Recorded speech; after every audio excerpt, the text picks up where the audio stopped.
Hi everybody, and welcome to our lecture online. Okay, so if you go to announcements, you will see that we have our lecture page up, and this is for the week of April 6th. April 6th. All right. We are going to be taking up with talking about futurism, vorticism, and purism. So we have 3 isms we're going to talk about. And so if you can get this up on your laptop or tablet or something so that you can follow along with the images, that would be fabulous. So futurism, what's all this about? Well, it started with this guy. You see him? Filippo Marinetti. And futurism was something that he founded in 1909. And this has to, these isms have to do with people's reaction to the modern world post World War I. And we've been seeing this a lot, haven't we? We've been seeing how people are trying to figure things out and trying to harness what is good about this new world of machinery and new thought, because it was, so many people believed that after World War I, things had to change. Things had to change. People needed to think differently. They needed to have different values. And one of the things that was appreciated by many artists at this time and other designers was the machine. And, in World War I, they had seen the machine being used to destroy. And now they want to see the machine being used to improve and make life more modern. And Marinetti was one of those people. Now, he comes out of Italy. He founds futurism, which, that's a pretty good term for his group because he wanted it to represent the future. And I think we saw this slide. We ended, I think this was one of the last slides we looked at, was a front page of the Le Figaro newspaper in Paris, where he published the manifesto for this new movement. And it wasn't just an art movement, it was also a social movement, a way of approaching this, new world post the greatest war ever, the war to end all wars. That's what everybody believed. And I everybody hoped that this would be. Nobody could have, few people could have foreseen what was to come. So futurism, he wanted to free her, which was Italy, from the numberless museums that cover her like so many graveyards. I thought that was a great quote. Obviously, I don't agree that they're graveyards, but the idea that the past is past, now it's time to look to the future. And he went all over Europe talking about this new idea, futurism. And so him and his movement became fairly well known. And to be entirely accurate, he is coming up with this right on the eve of what is World War I, and so then it's just pulled forward into during that time and then after. And he creates a book, and the book is called Zang Tub Tub, and you'll see a little picture of it there that I provided for you in our on our lecture page. Actually, they're lecture pages, but anyway. He was a soldier in a war that happened previous to World War One, and it was the Balkan Wars of 1912 and 1913. And he wrote this book about his experiences as a soldier. And Zag Tum Tum is supposed to be, based on the sounds of artillery. And it has a lot of, if you look at it closely, it has a lot of the type of design as we saw with the calligrams with Apollinaire. But then he doesn't stop there. He goes on to talk more and more about books in general. Now, his ideas do become part of visual arts. And I suppose you could say a book is visual arts, but I mean visual arts and how we normally think of them as paintings and so forth, woodcuts and all. But he really had a strong feeling about book design, and he believed that it was stagnant. And you'll note there that he says that he's aiming his typographical revolution at the bestial, nauseating idea of the book, which, again, I disagree. I love books. But anyway, so he wanted to change the style of the book. Now, you see that Zag Tum Tum, you can see the style of the book is drastically different, the way it's set up. But he wanted to create what he called parole in libertà. Libertà, words in freedom. Libertà, words in freedom. And so it's very pretty sounding, but what exactly does that mean? Well, it means that there should be no conventional rules of grammar, no conventional rules of punctuation, syntax. He wanted the materiality of the words to reinforce the message, which is a great idea. However, in general, this doesn't really work because it's so hard to read and keep track of what you've read and what goes first and what goes second. I mean, there's a reason why books are set up like they are, but at any rate. So, he has a lot of influence on graphic design later because, we start to see, words, presented in a very different fashion, particularly when it's not a lot of words, like a poster. And that's something that could also be said with the Dadaist. So, he's coming...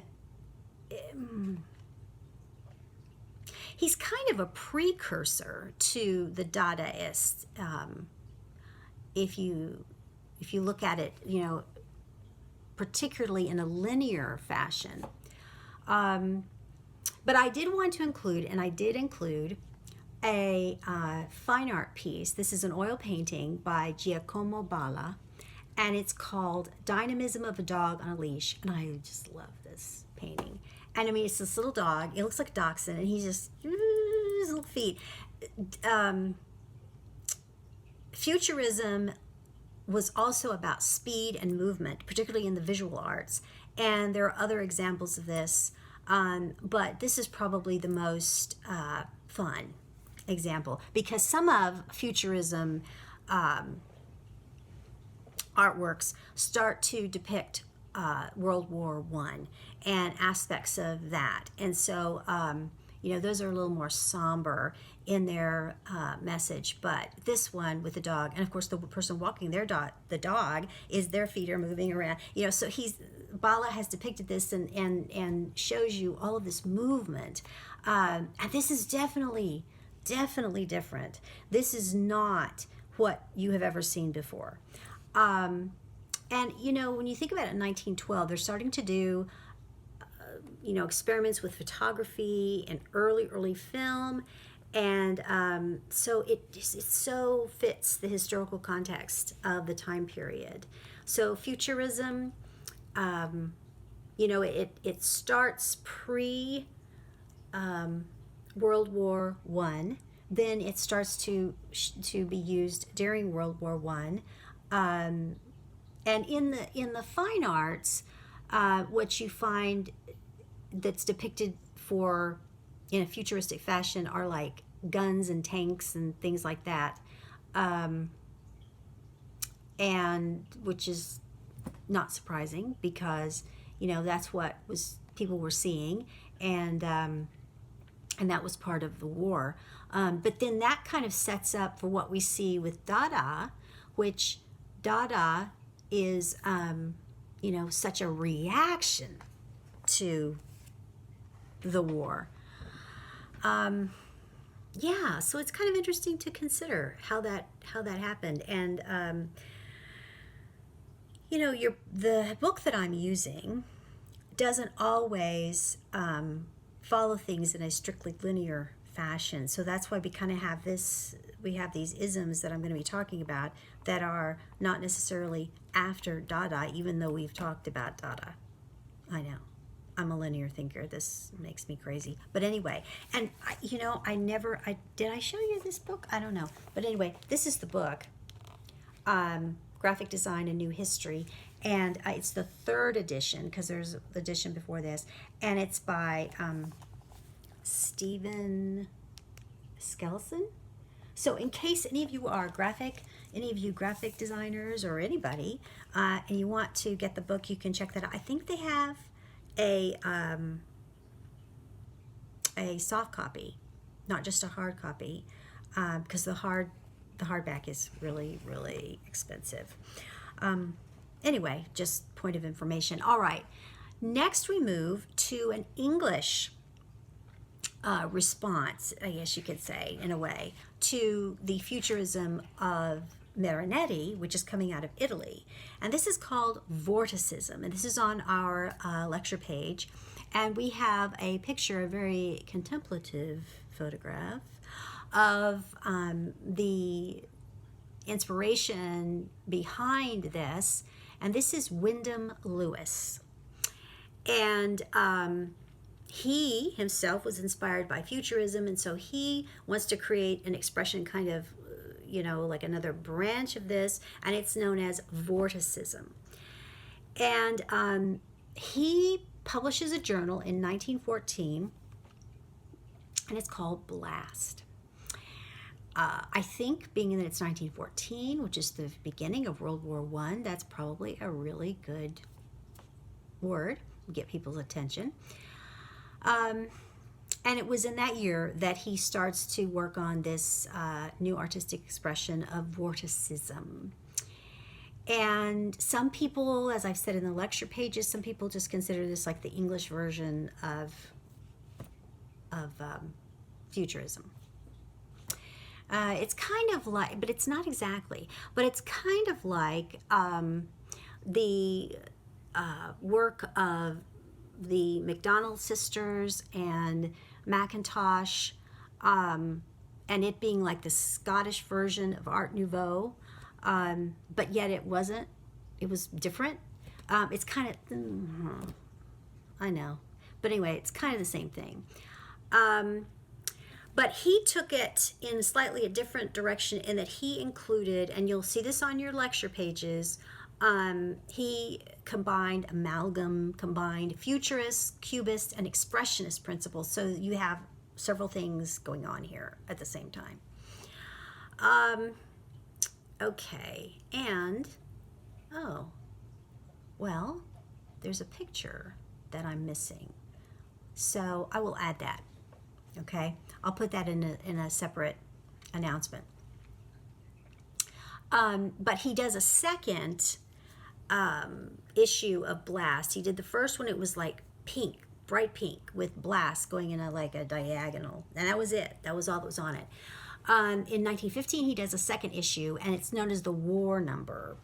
And so here it's a woodcut that he creates, and you have these figures, and they are war figures, but instead of movement being indicated like with the little feet of the dog, blurred because they're moving, you just have this kind of leaning forward, this leaning motion of the soldiers with their guns slanted forward, indicating forward movement. And so that's one of the most famous examples for vorticism. And you'll note in the pages that that I provided for you that it didn't really last very long.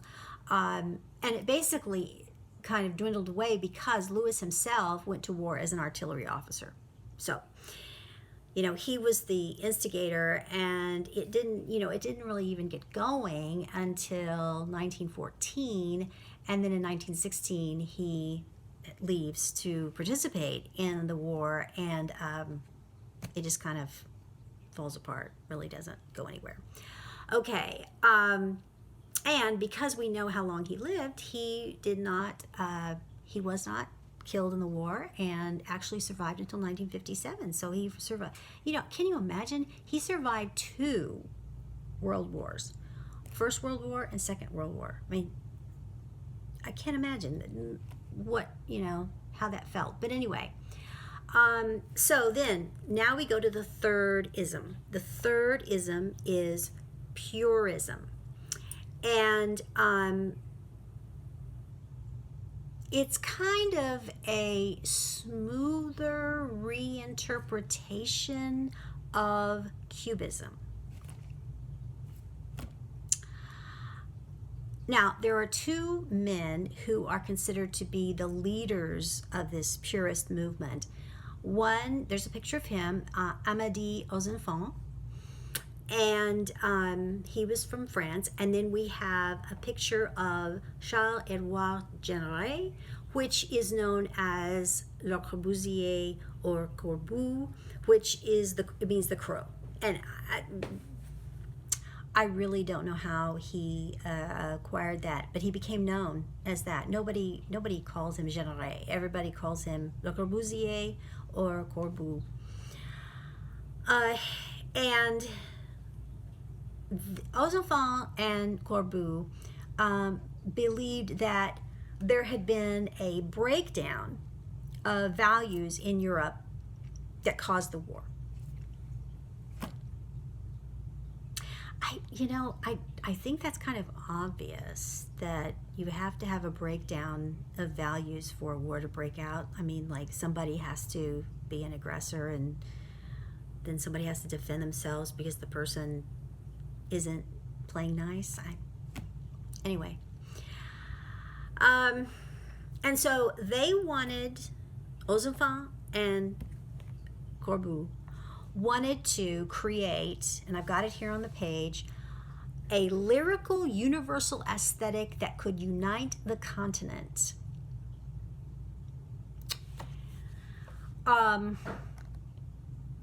It's a great idea. It didn't work, but it brought about a lot of interesting artistic expressions. Now, part of their goal in doing this was to create what they call a machine aesthetic, glorifying the machine. Le Corbusier is quoted as saying, "A house is a machine for living."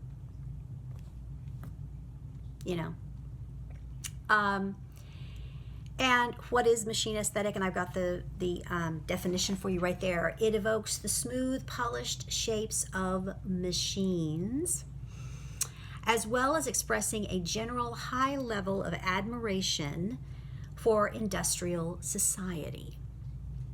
Okay, so again, this idea of let's celebrate this new world. I mean, we've got it, so let's celebrate it. Now, interestingly enough, in these isms, futurism is like a precursor and leads us up to and through World War I. Then we have vorticism, which is it occurs and is created right at the beginning of World War One. And then we have purism, which happens after World War One. So we do have a little linear progression here. So you can see an artwork by Aux Enfants, which is called Guitar and Bottles, created in 1920. It's an oil on canvas, and it's not very big at all. It is 31 by 39 inches. And it's at the Peggy Guggenheim collection in Venice. Oh, the Peggy Guggenheim. This was her home in Venice. The Guggenheims, of course, we have the Guggenheim in New York. We have the Guggenheim in Bilbao, Spain. A very, very wealthy family. Created lots of art. The Peggy Guggenheim Museum in Venice. Guys, once everything gets more normal and people can travel, if you can get to Venice and go to her museum, it's not on the typical tourist agenda, but it is fabulous. It is her little palazzo there on the canal, and there's all of this art, and this is where she lived part of the time, and in her older years I think she lived there almost all the time. When you look in the rooms and there's the art, and then the water, it glistens, the sun glistens off the water and makes these little glistening shapes on the wall. Oh God, it's wonderful. It's just wonderful. Everybody needs to go once. So now this is a still life. Now remember, the still lifes were very popular with the Cubists. They love still lifes.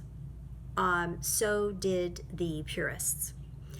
And but in the case of the Purists, you'll note that as opposed to if you think back to the Cubist representation with Picasso and Braque, these are very the surfaces are extremely smooth.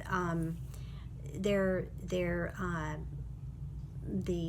is really no difference in texture. Everything looks very smooth. The shapes are very clean. It's got a very almost a sterile quality to it, if you will. And